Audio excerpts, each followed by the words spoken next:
Pues estoy en esta plataforma porque mi hijo está imputado en el proceso de Cangas. Alardeando de que es por defender el orden público que se les condene, vamos, es que me da pena y me da vergüenza, las dos cosas juntas. Me levanto por la mañana y lo primero que veo en el periódico es ella ahí, esposada y dándole 3 policías dándole ahí. Fatal, en mi vida había visto otra cosa por el estilo, era la primera vez y lo pasé muy mal. Sientes que tienes que hacer algo, pero no sabes qué. Siento miedo, impotencia, no sé.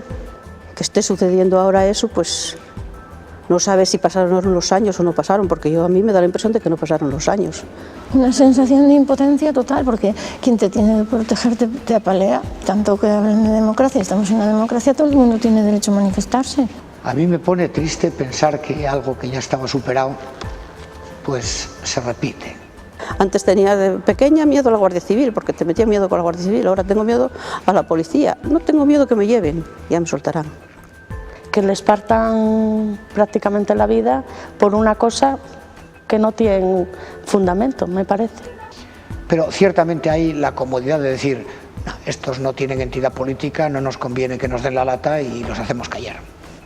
Que nuestra idea es seguir y llegar a donde tengamos que llegar, denunciar estos hechos, pues donde podamos denunciarlos. Por defender a mi hijo hago lo que haga falta.